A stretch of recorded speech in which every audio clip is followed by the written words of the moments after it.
What's going on, people? CP3 live from the lab as always. See, you got my man Robbie G and Tim C already in the background. We can get ready to start this thing off in a second. You know how we do. Episode 311.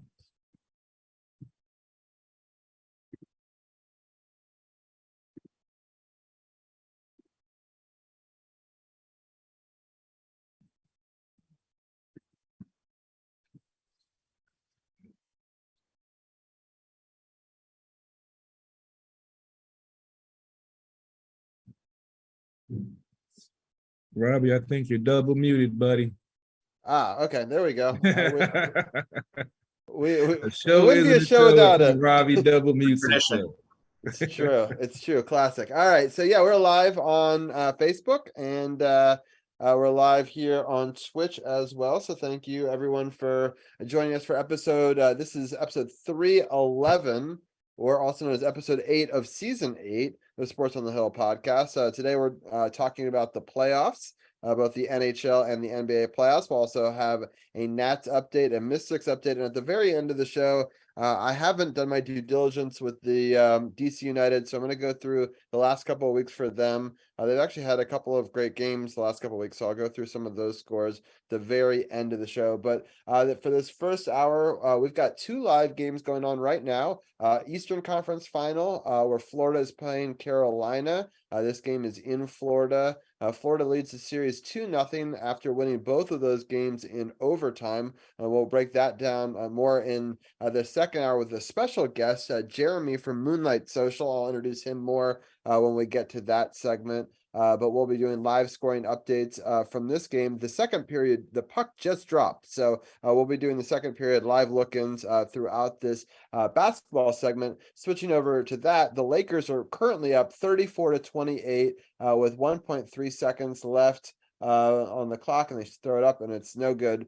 So they'll take a 6-point lead after the first quarter. I usually don't put on a jersey of another team that's not a DC team, but the Lakers are on the verge of getting swept. So I thought I had not worn this jersey the entire playoffs, and we'll bust it out for this one to hope that they don't get swept. But we'll talk about that one and the 3-0 lead the Heat have as well right now. So both teams have never been swept in a conference finals before. Never had the Eastern and Western both swept in the same year since it started, which was in the 1970s, I believe. And so this would be a big deal if there was 2 sweeps going into the finals, especially because it surprised a lot of people. We talked last week about how I thought, at least, that the Celtics and the Lakers were destined to play each other once again.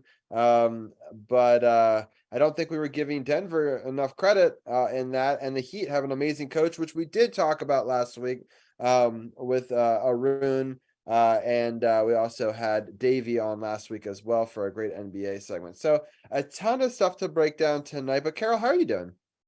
I'm doing pretty good, Robbie. Talking about that NBA series with both of them 3-0. I said it before. I don't watch a lot, but Denver is the most underrated number 1 seed. And that kid, Jokic, I've heard about him. I haven't watched him play live, but watching these playoffs, I never thought I would say this about a current NBA player. He reminds me of Hakeem Olajuwon with more range.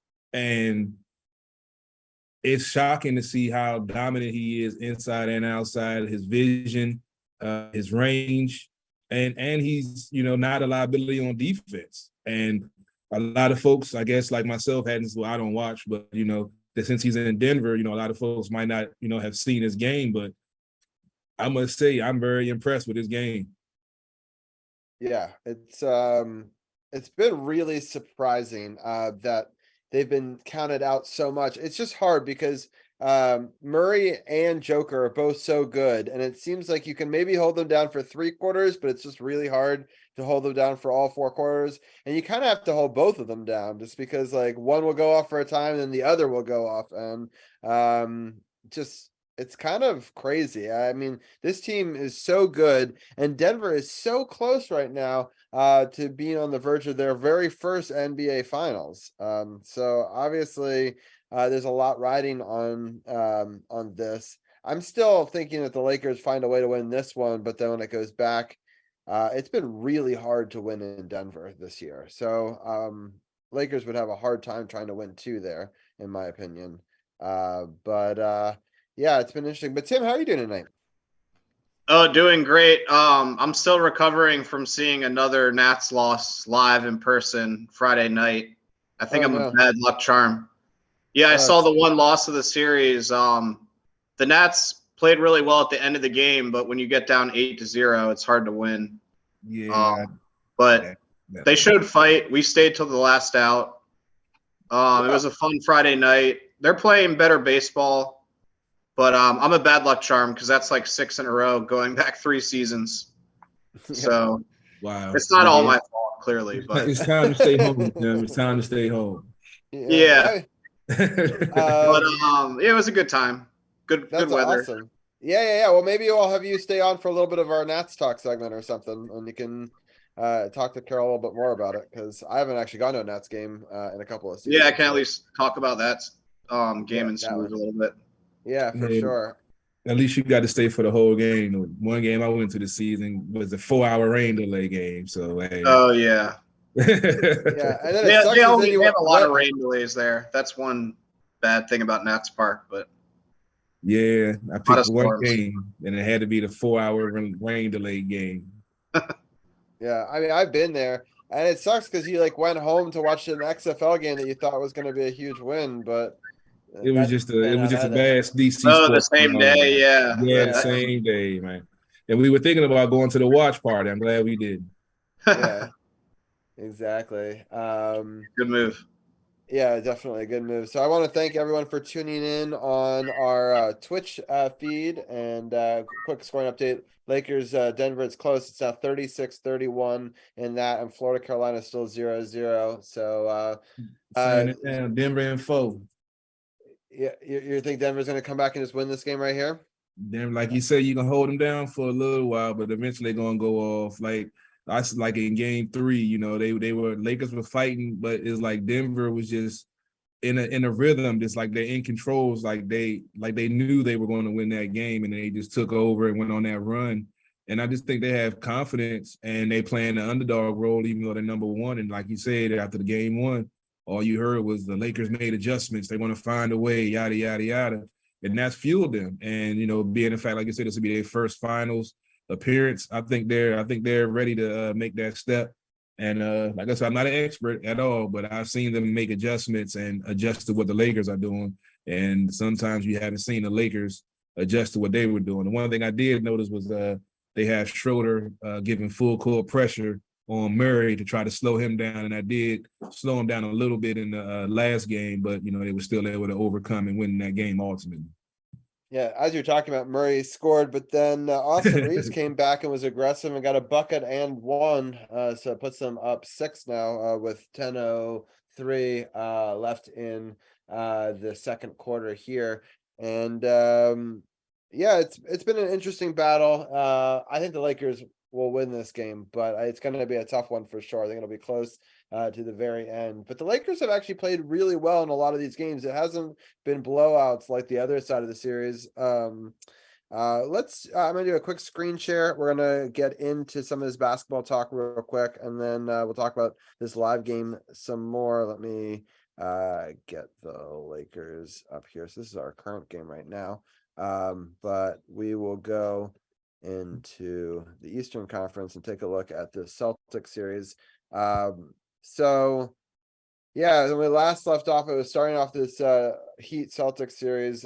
Game 1 was pretty close. It was like a 2-point game after the first, with the Celtics had a minor lead, and they extended the lead in the second. But in the third quarter, the Heat just dominated the Celtics, and then in the fourth quarter, they continued that domination. Oh well, then it was closer. I'm sorry, it was 25-20, but it was such a huge third. They outscored them by 21 points in that third quarter. and that's just too hard to overcome in a conference finals. Tim, what are some of your thoughts on this game one? Most people thought after this loss for Boston that they were just playing lazy and continuing their streak of losing a lot of home games in a concerning way, but then saving their series by winning a lot of road games and coming out strong after losses. But clearly, the coaching edge for the Heat matters so much that when you kill a team in the third quarter, that's usually because of the adjustments. And if it's really lopsided, kind of like the Warriors always do with Kerr in the third quarter, it's probably because you have an elite coach and the other coach might not be great. And clearly, Mazzulla, he's younger than all of us. I mean, that a first-year coach, young guy, he's just getting put through the ringer in the press.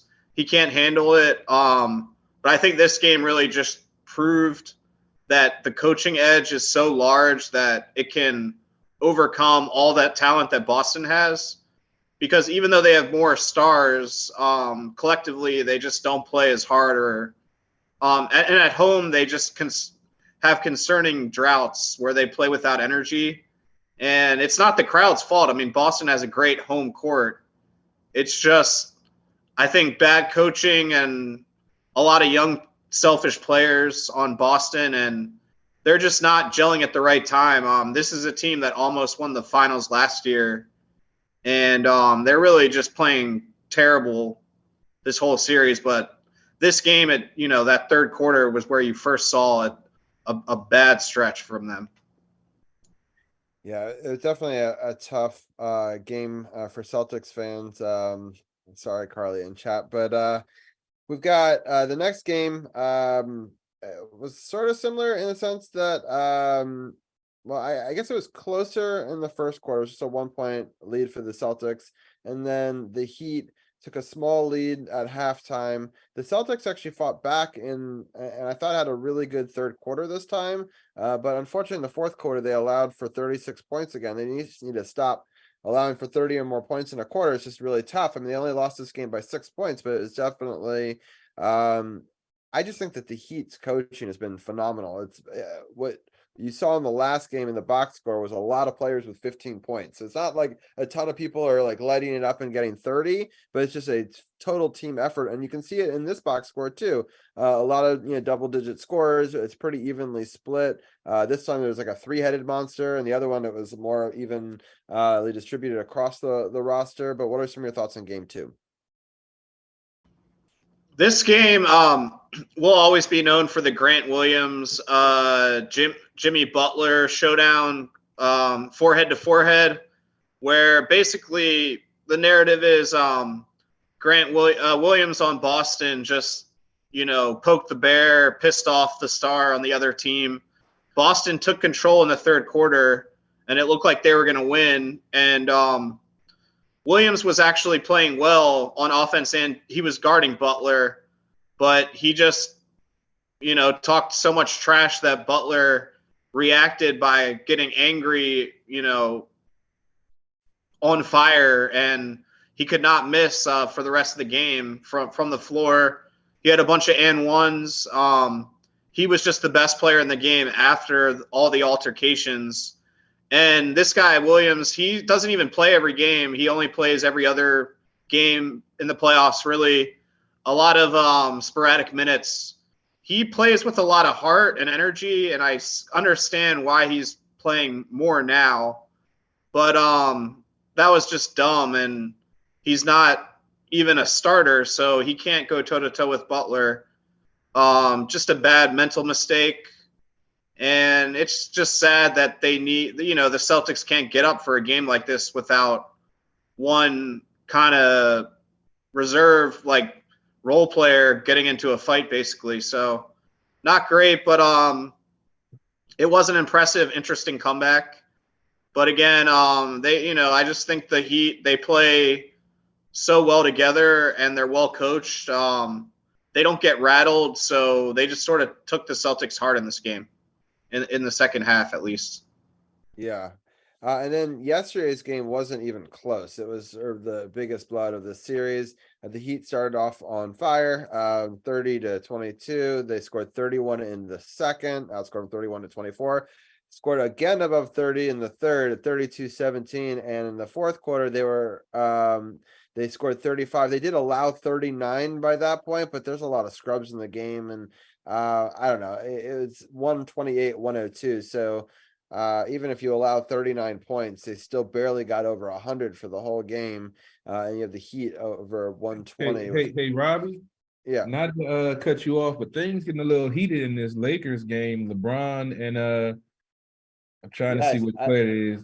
It's Eric, Gordon. I think Gordon. Gordon. Things getting a little physical down there. I'm starting to see LeBron is looking like he's a little irritated after game 3. I was shocked to see him leave the court. I mean, to be fair, he's trying to pull his arm out, and Gordon was like got a lock on his arm in the replay. When Gordon was trying to get in position, he caught him right there in the jaw, and LeBron was already frustrated with that, and then Gordon was boning him up, and then it just got physical. I was just letting you know, things are getting a little testy in game 4. And before y'all get back to it, I have a quick question about this series for both of you guys, because I mentioned it. I don't know if I mentioned it to you or someone else, about the fourth quarter collapses of Boston, especially coming off of that series versus the 76ers when Tatum had that terrible first 3 quarters, and the fourth quarter lit up, came back, won the game, then put up 51 in the game 7. And then essentially in the first 2 games of the series in the fourth quarter, first game he didn't take any shots, I believe. Second game he only had 2 field goals in that fourth, which kind of fueled Miami. What do you think caused this huge drop off with their fourth quarter production that put them in this position? Because, I thought Philly had them in game 5, and then when I saw game 6 that they were up, but Tatum was 0 for whatever, I knew that Philly, he wasn't going to be that way for the whole game, and then for him to light up like that in game 7, and then all of a sudden disappear in 2 huge fourth quarters at home in the conference finals. What do you think led to this whole thing? Was it Miami's defense and their coaching, or was it just Boston shot their load with the Philly series and didn't have nothing left for a quality team like Miami, even though they're the 8th seed? In my opinion, I think it's coaching. I just think that it just seems like Spoelstra has just got an answer to every move he's made. And, Spoelstra has been that young guy before, and I think he kind of remembers that. But, it's been amazing because you think about it, the Heat have had a lot of injuries this year, and he's been able to keep the ball rolling. And they've been the hottest team, the last couple, they go on a tear to make the playoffs, to, win in the play-in. They've played more games. I feel like I don't want to say more playoff ready, but I think in some ways their route to this game was much harder than the Celtics was. And so I think he's just got them out coached. But Tim, what are some of your thoughts? I agree that it's coaching, but I think it's more bad coaching on the Celtics part, because one thing that the Celtics have done badly, especially this year, they're not that consistent, even in the playoffs. They already lost a lot of home games in the past few years, even when they got as far as the finals. They always get far, but rely on a lot of road wins, which is kind of weird.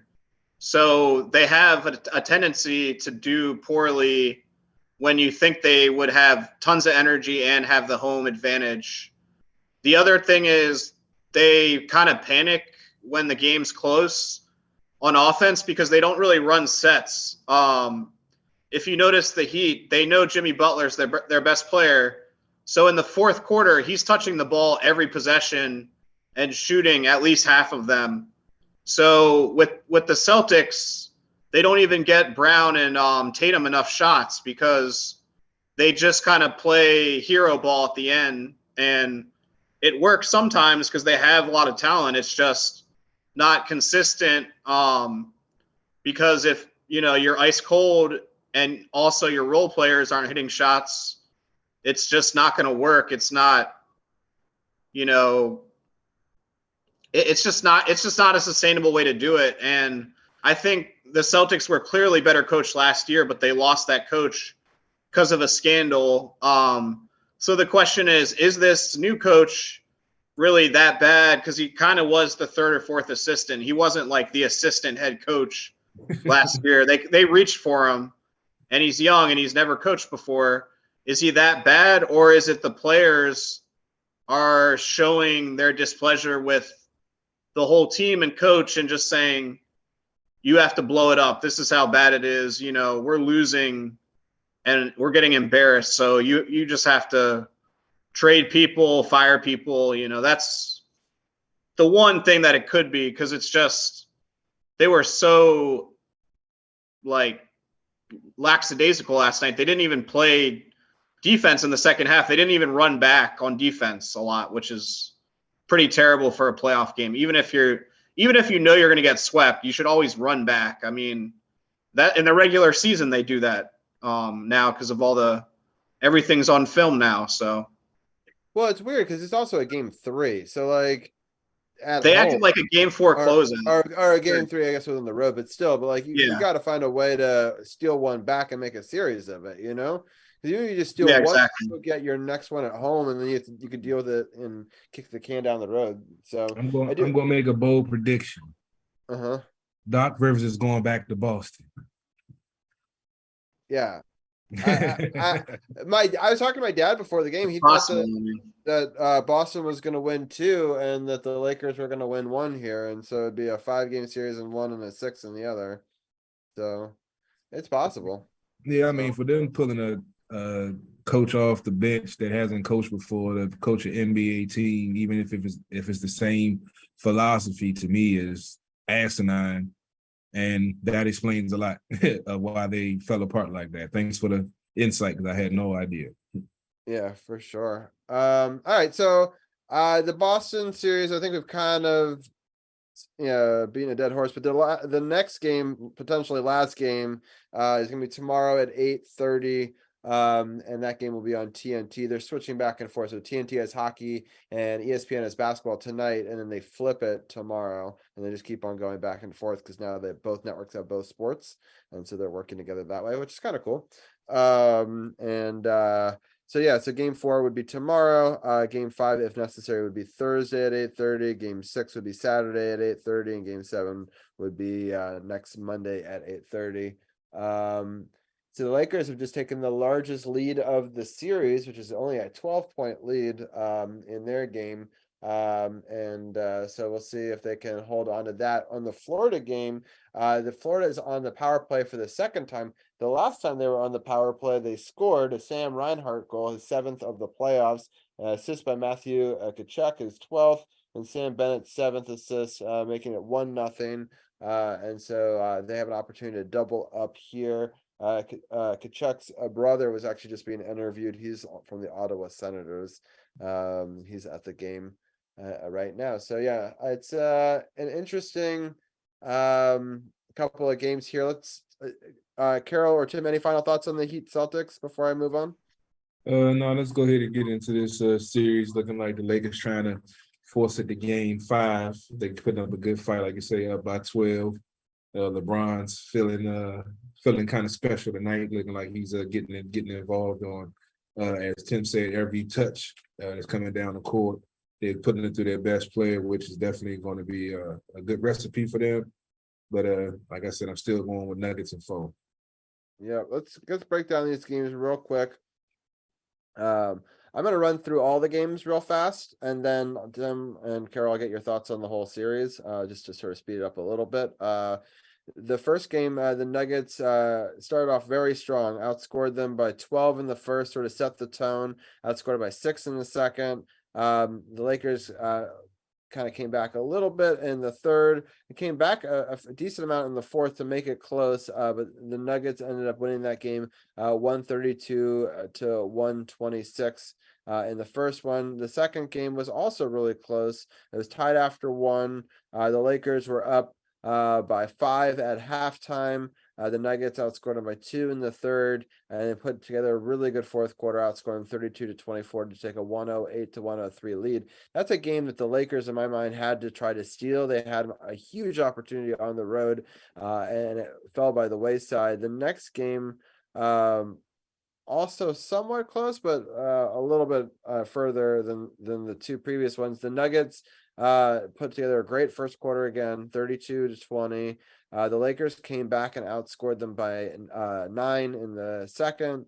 And then in the third, it was very close, 27-26 Lakers. And in the fourth, the Nuggets pulled away, outscored them 35-26 for a 119-108 victory. And then the next game is the game that's happening right now that we've been talking about. But Tim, what are some of your thoughts on the sort of the lost momentum they had from game 2, and then sort of the game 3 where the Nuggets kind of took over at the end? Yeah, definitely. I think I can understand after game 1 why a lot of people still were high on the Lakers.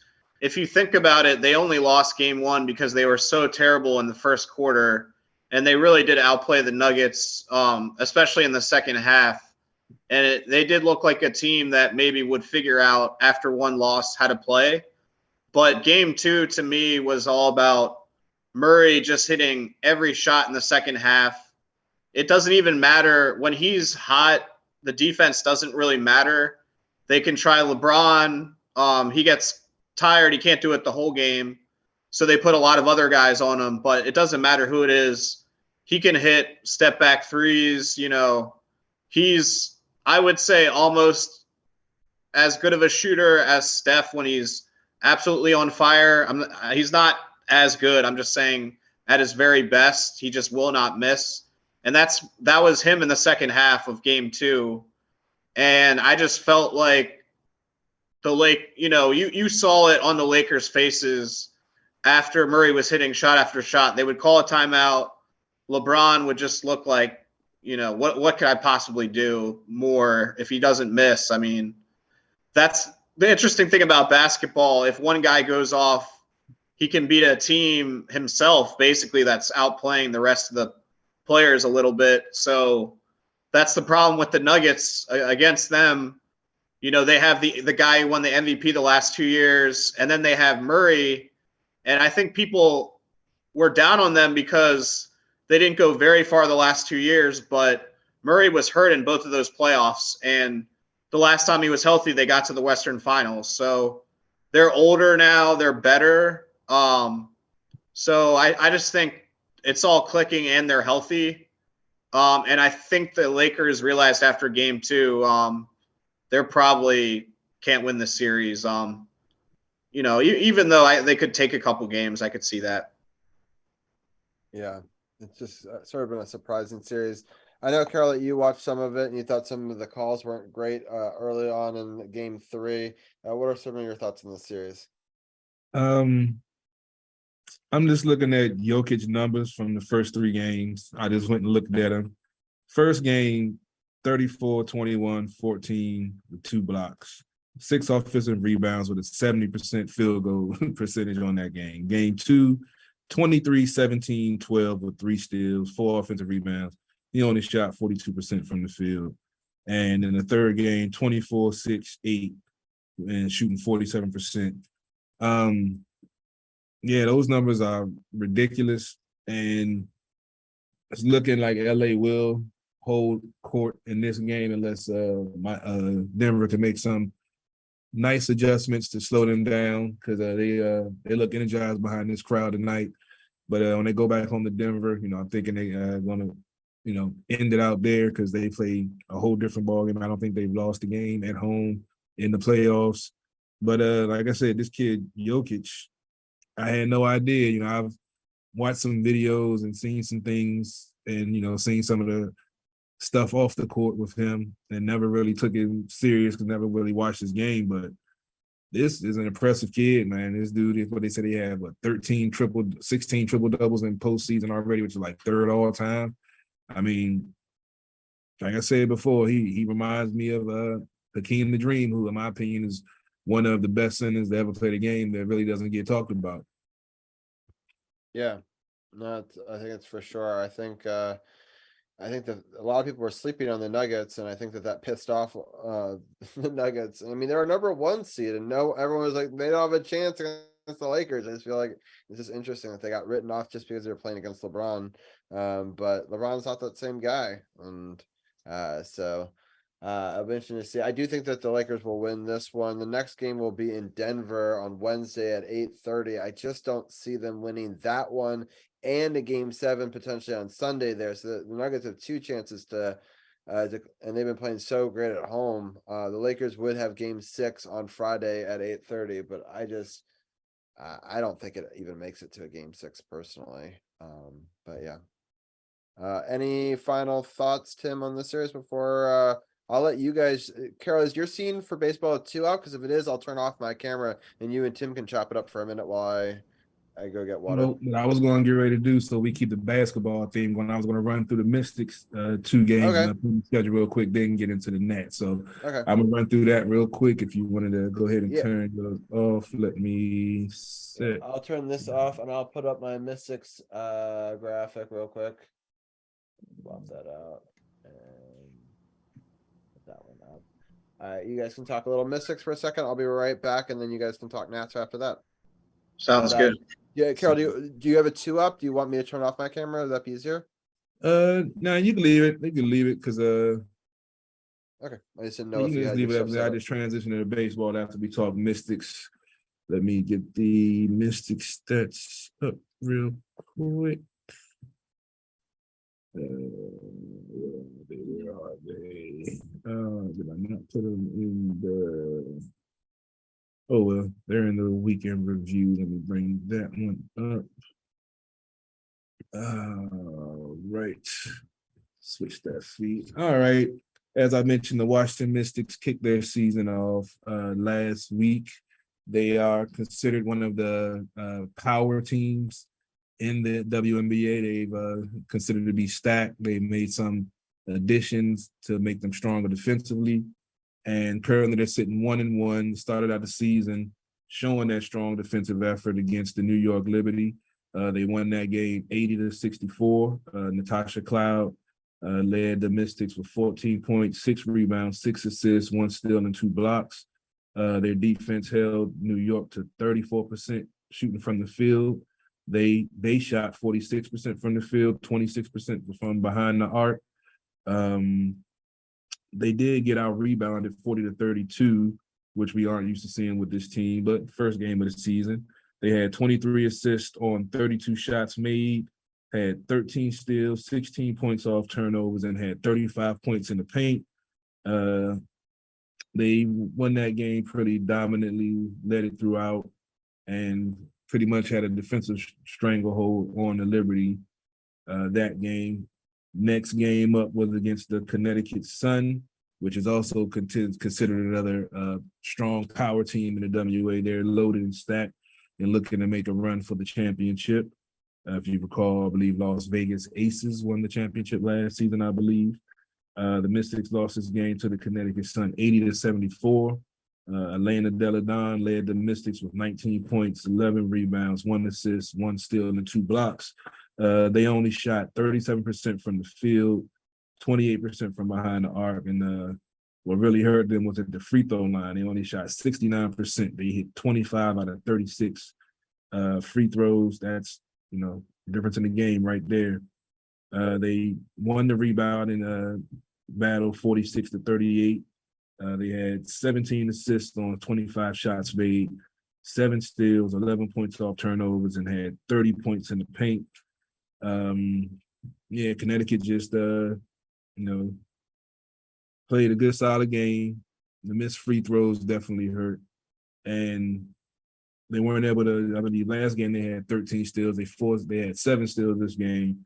You can't always bank on it, but defense and turnovers always play a key role. Had 16 points off turnovers the first game. Had 11 points off turnovers in this game. So we can see this team is going to be strong defensively. They're still, it's only second game of the season. They're poised to make a strong run to try to get another title after their 2019 championship. And Tim, did you get a chance to check out either one of these games, or you're not a big WNBA fan? You're more of the NBA type. I like WNBA more because it's more fundamental basketball. You see plays ran, you see solid defense for the whole game, not just in spurts. Do you like the WNBA, or are you more of just a NBA fan? I follow it a little bit here and there. I'm more of an NBA fan. I've actually been to a few games back in the day. They definitely shoot better, and I would say pass better. So they're more fundamental. Um, and I think they're marketing the league a lot better recently because you see Griner coming back. I've heard a lot about New York has a super team, so the Mystics have been good for a while now. Like you said, I think they're a playoff team again, but I believe in the East, people are really thinking New York is dominant. Um, and then I also heard that they're probably going to get a team in Canada finally because they sold out a preseason game exhibition in Toronto just a week ago or so. Nice. So the game's growing. I know Washington, they've kept their team together. So I think they're going to do good things. But yeah, it's definitely getting tougher in the East for sure. Yeah, I wonder if the NBA can follow suit because the East still is so crazy. Like you said, you got an 8 seed about trying to sweep the number 2 seed. But the Mystics have two games this week. They have a rematch versus the Sun. It was a home and home. They'll be at the St. Elizabeth's East Entertainment Sports Arena. Still haven't been there yet. Might have to reach out and see if we can get our credentials back for the Mystics. I might have to head down to yet another new arena in the DC area. That game is Tuesday at 7:00. And then they travel to Chicago to play the Chicago Sky, who's also 2-0 on Friday, and that's an 8:00 start. And I'm sure you better catch those games on Monumental Sports. And on that note, I'll go ahead and switch into our next talk. Let me get the graphics up for Nets. Where did it go? There. All right, let's get into some Nets talk. Currently sitting 20-27, 7 games under 500. They had if you count the game against the Mets on Monday, they had a 3-4 week. We covered that last week. So technically, in my opinion, they had a 2-4 week. Unfortunately, they got swept by the Marlins and they won 2 out of 3 versus the Tigers in the interleague play. And I just want to remind all the Nats fans, I know, how bad the team is and yada, yada, yada. Remember those seasons when we used to torment the Marlins and what we won like 18 in a row against them and was putting up double digits on a regular basis and they were so bad and getting number 1 picks? This is what happens on the other side of that. When the team starts to get better and then your team is rebuilding, retooling, and not investing in the best shape in certain aspects of the game. And unfortunately, now we're on the other side of that, rebuilding, retooling. Unfortunately, our owners haven't been successful at retaining talent that we've had on this team. And that's foreshadowing the upcoming games coming in with San Diego, one of those teams. And it still hurts and sucks to see Juan Soto not in a Nationals uniform. Moment of silence, please. They still sell, sorry for not remembering the moment of silence, but they still sell his jersey for $90 in the stadium as of Friday, which is crazy to me.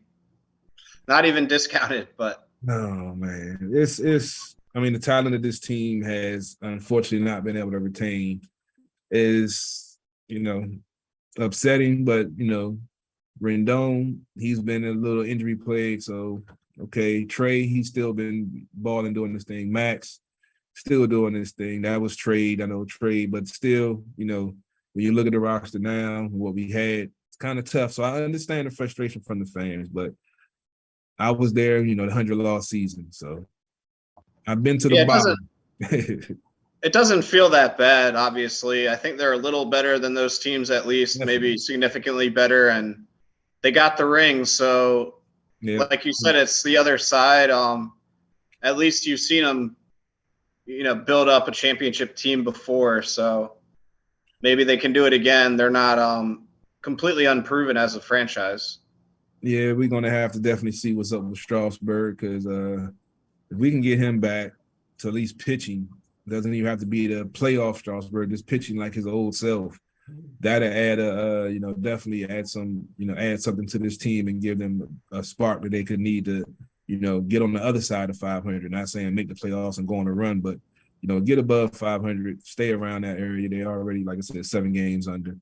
But yeah, he's been out forever. I hope he comes back. And it's crazy that he just a couple of years ago, Corbin and he were winning championships and pitching great in the playoffs, and now that's baseball because pitchers get hurt all the time and they fall off quick too. So, well, Strasburg, one thing that a lot of people don't remember, when he first came out, they said with his throwing motion, you could expect some injuries later in his career because of his throwing motion. That's why he started, throwing out of the stretch, or not throwing out, whatever adjustment that he made, and that helped.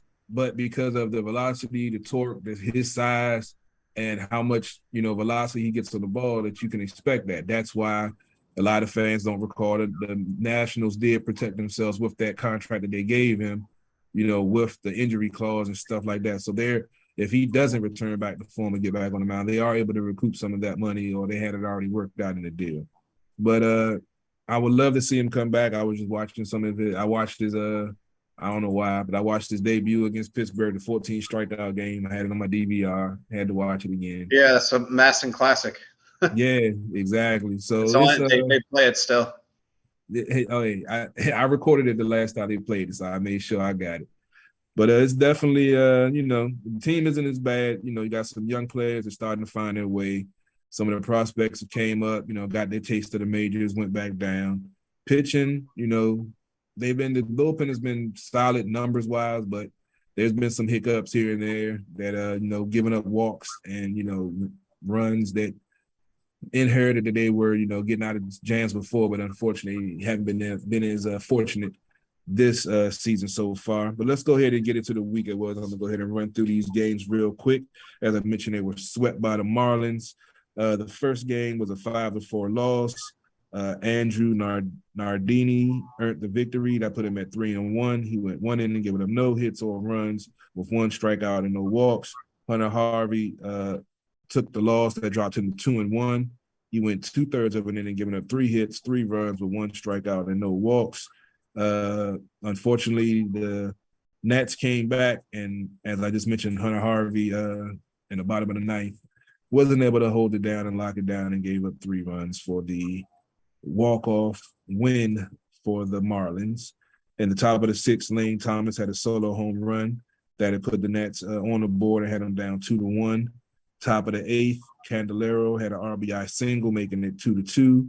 And Dominic Smith had a 2-run RBI single, giving the Nats a 4-2 lead going into the 9th. And as I mentioned, unfortunately, Hunter Harvey wasn't able to close the door, and they were able to come back and walk off the Nats. I turned the TV off as soon as it happened. I saw the pitch, I heard the sound, and I didn't even want to see the rest of it.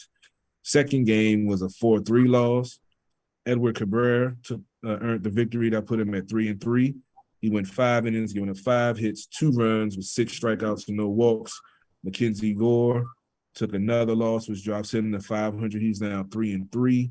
He went 5 1/3, giving up 5 hits, 4 runs, 7 strikeouts, and 2 walks. And Dylan Floro earned his 3rd save of the season, going 1 inning, giving up 1 hit with no runs, no strikeouts, and no walks. Top of the 2nd, Corey Dickerson had a 2-run home run, which gave the Nats a 2-0 lead. And at the top of the 7th, Alex Call had a ground out RBI, which had the Nats down 4-3, and we weren't able to get any more offense after that. Took the loss 4-3 in that game and trying to avoid the sweep, but they were unsuccessful, losing the last game 5-3. Yuri Perez went 5 innings, giving up 3 hits, 1 run, 6 strikeouts, and 1 walk to earn his first victory of the season. That puts him at 1-0. Trevor Williams took the loss. That drops him to 1-2. He went 6 innings, giving up 5 hits, 3 runs with 5 strikeouts and 1 walk. And Dylan Floro earned his 4th save, going 1 inning with the clean 9th inning, no hits, no runs, no strikeouts, and no walks. Top of the 4th, Candelero had a solo home run, his 5th of the season. That had the Nats down 3-1. Top of the 8th, Candelero had an RBI double making it 4-2 at that point. And then Corey Dickerson later in that inning had an RBI single, making it 4-3. Detroit tacked on a run in the ninth to make the final score 5-3. I mean Detroit. I'm sorry, Miami. I got ahead of myself. For the 5-3 loss, and the Marlins ended up sweeping the Nationals. Going into the Detroit game, the Nats came back home looking to try to salvage this week in some way. Unfortunately, this series didn't start out any better because they took the first loss of the series in the first game, 8-6. Matthew Boyd earned the victory. That put him at 3-3. He went 5 2/3, giving up 4 hits, 3 runs with 4 strikeouts and 1 walk. Jake Irwin dropped his second in a row. That puts him at 1-2. He only lasted 2 2/3. Another short outing. Last outing, he lasted 4 2/3. He had no hit ball up until that point and got shelled in that inning. This one, he didn't even get out the third inning. He gave up 2 He went 2 2/3, going to 5 hits, 6 runs, 4 of those earned with 1 strikeout and 4 walks. Walks were the issue, and he weren't able to get out of the jam and ended up giving up the runs. And Alex Lang earned his 8th save of the season for Detroit. He went an inning and a third, giving up no hits, no runs with 2 strikeouts and no walks. As Tim mentioned, I'll get his take on this game since he was there. They were down 8-0 before they got their first run, which was in the bottom of the 6th. CJ Abrams had an RBI double, which made it 8-1. Then Lane Thomas had a 2-run home run in that same inning, making it 8-3. The bottom of the 7th, Dominic Smith scores on a wild pitch, making it 8-4. And Cabert Ruiz had a 2-run home run, making it 8-6 in the bottom of the 7th, but they weren't able to get any more runs to complete the comeback and fell 8-6. Tim, like you said, you stayed to the final pitch, giving up 8 runs and being down 8-0 is a hard game in the stomach. See them, like you say, fight and try to, come all the way back, but then, made it respectable. What was the atmosphere like, and what was your sense of this game that what got it out of hand? Was it just the bad pitching and Detroit was just ready for it, or this is one you just chalk up and throw away, but you try to point out the good points of them fighting back? I think the radio guy had it right on the post game. The Nats played the first 5 innings like it was a Sunday afternoon game, and they weren't awake yet, but it was a night game at home. Great crowd, decent amount of Tigers fans, but the Nats fans came out because it's a Friday night. Great weather, but the Nats just didn't wake up, and they played really poor defense, especially early. They had 2 errors. They didn't help out the young pitcher, especially in the first inning. That inning could have been 1-2-3 if the defense was just solid. So with a young pitcher, when they make a few mistakes, they compound it a lot because they're not confident yet. So that you got to help out your young pitcher, but it was like 2 games. Second half of the game, they played great defense, scored 6 runs. But the Tigers back into the bullpen did lock it down, and the Nats had an opportunity with a guy on third in the 7th and only 1 out, down 8-6, and they couldn't get an extra run. I think even if it's just 8-7 going into the 8th or 9th, the Nats might come back with a walk-off. But being down 2 and just not scoring there when you should gave the Tigers a little momentum to close it out. So that was their big chance at the end. Yeah, came up a little short, but that's what you get with youth. Like you said, it took them a little while to wake up and get things going. So right. Hopefully, later on in the season, we won't see these things happen, and we'll see some of these results, hopefully show up on the scoreboard and in the win column. And, definitely. To finish up this series, they were on a 4-game losing streak after getting swept by the Marlins and losing that first game of the series. Then they came back with 2 impressive performances, both 2 impressive pitching performances. As you mentioned, Patrick Corbin. It was a 5-2 win in game 2 of the series. That put him at 3-5. He's actually had 3 quality starts back to back to back. He just hasn't got run support. He hasn't been. His slider still isn't what it used to be, but he's not giving up the long ball as much, which is a plus. As I said, he's now 3-5. He went 6 innings, giving up 6 hits, 2 runs with 3 strikeouts and no walks. Alex Fuedo dropped to 0-2. He went 5 innings, giving up 5 hits, 3 runs with 4 strikeouts and no walks. And Kyle Finnegan earned his ninth save of the season, going 1 inning, giving up no hits, no runs with 1 strikeout and no walks. In the bottom of the 4th, Candelero hit a solo home run, his 6th of the season, making it a 2-1 game. The Nats were down. In the bottom of the 5th, Lane Thomas, who's been on fire lately, hit his 6th home run of the season. No, I'm sorry, that was a 2-run RBI single. I'm sorry, I got ahead of myself because later on he hits his 6th in the next game. That put the Nats up 3-2. In the bottom of the 6th, Kyber Ruiz had an RBI single, making it 4-2. In the bottom of the 8th, Candelero had an RBI double, making it 5-2, which was the final score. And for the win on yesterday, the Nats won 6-4 behind 5 okay innings behind Josiah Gray, but that put him at 4-5. He gave up 3 hits, 1 run with 2 strikeouts, but had 6 walks.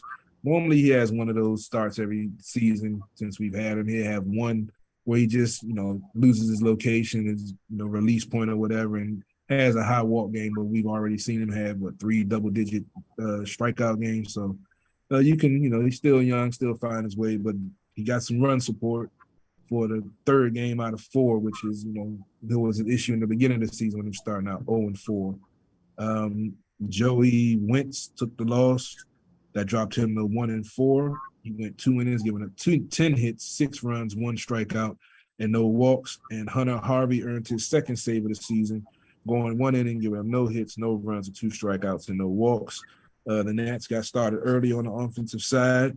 Bottom of the 1st, Joey Meneses had an RBI single, making it 1-0. Stone Garrett had an RBI single, scoring Meneses, making it 2-0.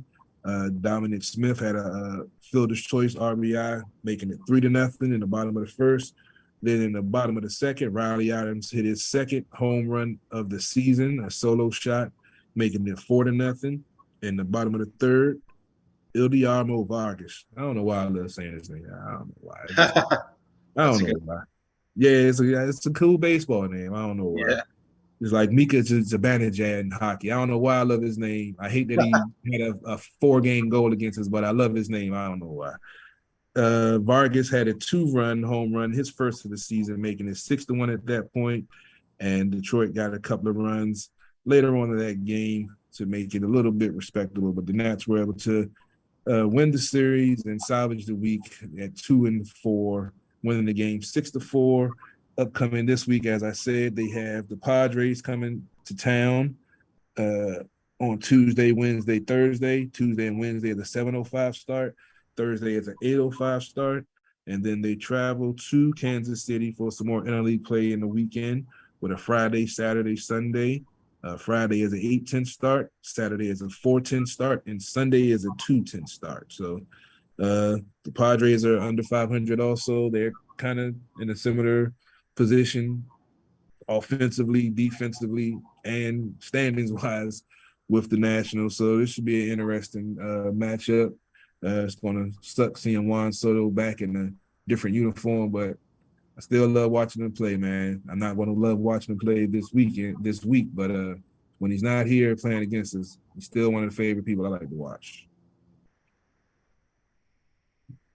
Yeah, that'll be an emotional game back, but it should be exciting. Yeah, it just sucks to see him in a different uniform, man. Yeah, definitely. I agree. All right. Well, Tim, thank you so much for joining us and being a part of multiple different segments tonight. I appreciate your it was help. a good time. Good hanging out with you guys. Yeah, and you're more than welcome to join Carol. I know he's going to do an update, the NBA Finals in a couple of weeks. Sweet. And I'll give the keys over of the Zoom to him, and you guys can still all join him over there. I know Arun wanted to talk, but he was busy with other matters tonight, but I'm sure I would like to talk about it down the line as well. Yeah. But I appreciate you coming on every week as you always have, and happy belated birthday. We did mention happy birthday last week on the stream. Yeah, appreciate that. Thank you. Sad I missed it, but I Yeah, was no, I'm glad I happy could that make it this time. I'm happy you had a good birthday. That's the important thing. Yeah, So definitely. that's awesome. Well, Tim, we'll catch you on Carol's feed in a couple of weeks, maybe, and I'm sure I'll Definitely. see you in the next couple of weeks myself. So I'll talk to you soon. All right, have a good one. Talk to you guys later. Bye. All right, Tim, take it easy, man. All right, Carol. With that, I'm going to let you give your little sign off for your end of it, and then people can stay live on if they go to facebook.com/sportsothp. They get the live feed that will have this interview with Jeremy from Moonlight Social. Also, if you get us on our Twitch feed, twitch.tv/RobbieG_SportsOTHP, and all the links, like always, are on sportsothp.com under the socials button. And especially if you want to catch Carol in the couple of months that I'm not going to be on in the next couple of months, you definitely should check out his Facebook page and his YouTube channel, and all those links are on sportsothp.com as well under the socials and under Team Sports OTHP, and the YouTube link is in the banner. And Carol will keep the Nats coverage going all summer long. But Carol, any final thoughts before we let you go? No, just as always, appreciate you guys tuning in. Appreciate Team Sports OTHP always, doing their thing. Probably check out the rest of this latest game before I hit the bed. Stay on the lookout. As always, we got some things in the works, training camps coming up. Keep very close to Ashburn, so you might see your boy out there, show some live footage, streaming live from my page, Sports OTHP page. Also be on the lookout for some financial planning podcast possible coming out. Information being put out on my page. If you're needing any financial planning, just sit down and get a financial snapshot to see where you're sitting at, no obligation. If you like what you see, you like what you're doing, it's cool. If you don't like what you see and, need some solutions to some issues that you see and shortcomings, that's what I'm here for. So be sure to inbox me, hit me up. I've already had a couple of folks contact me in the process of talking to them. So feel free. We're going to do a lot of financial education things going on because, we all need to learn some more, especially myself. So can't wait to expose folks to some things that they need to know, working with New York Life, the best insurance and financial institution in this country. Go look it up. It's documented. Be on the lookout. We will be having boxing talk probably coming up soon. We got a lot of things going on with boxing. I was just talking to Paul, the boxing guy, a little while ago. Let's see what else. I'm in the process of scouting locations out here in Northern Virginia to possibly have another venue like we did with Martinis for the pregame and postgame show. So I've been checking out a couple of spots, about to start putting some things together and reaching out to some of these owners and managers. So be on the lookout in Northern Virginia, Vienna, Fairfax, Annandale area. You might see some things popping up with Sports OTHP, pregame and postgame show for the Commander season upcoming. So stay tuned for that. And as always, appreciate you, Robbie. I know this is your last show before you take your vacation to go travel the world and such, with young Zach and young Zara getting more frequent flyer miles than myself. And I hope you guys have a safe travels, and Liz, the wonderful family. Hopefully we can get y'all out here after y'all come back from your travels. Come on out here. And yeah, I will quickly say that just so people, if they want to follow me, my YouTube channel, I'll still keep, doing vlogs and stuff like that of my travels. And I keep my Facebook page and Instagram page up to date as well. So I won't disappear completely. I'm just taking a break from the podcasting. It's pool season, want to have some time with them. But I'm doing this really cool trip, Carol. We're in 2 weeks. We're going to try to go to 10 states and do all of New England, and we're going to drive it. So not even frequent flyers. We're going to actually drive it with 2 little kids. It seems kind of scary, but I think it'll be a lot of fun. We're going to go to a children's museum in each state, each day, and or a zoo or something fun. And we're going to geotag it, take pictures in each state, and it'll be a cool thing on Instagram that people can go back and, Zach will be able to go back, and Zara too, when they're older, and say, oh, we got to go to the 13. We're going to see all the 13 original colonies except for Georgia, I think. So we're going to hit North and South Carolina as well on a separate trip. And then we're going to visit you in Virginia. We're going to try to find a way to get out to West Virginia and hit DC as well, and try to do 15 states and DC all in one summer. So it should be a busy and fun summer. And I look forward to it, but why I won't be podcasting. But Carol got it covered, and I hope that you guys love his Nats coverage. And I'll definitely be back in September. Maybe I'll do a pop-up stream or join Carol for part of one stream every once in a while. But it just won't be like the regular thing. I also want to maybe do an art stream pop-up on my channel at some point to do some merch. So I might do that if I'm super amped at the end of this podcast. I might do it on some other day, so to be determined on that. But things might pop up with me, but just the regular stuff. I'm taking a break for a little bit. But Carol, thank you so much for carrying the torch. I appreciate that I got to carry the torch for a big part of this season for you, and that's what Team Sports OTHP is about. That we've got each other's back, and we got each other covered. Yes, sir. All right, man. Well, you have a good rest of the show. As always, CP3 live from the lab. I'm out. DC Sports by the politics. It's not just a catchphrase. It's not just a motto. It's what we do. And I'm out.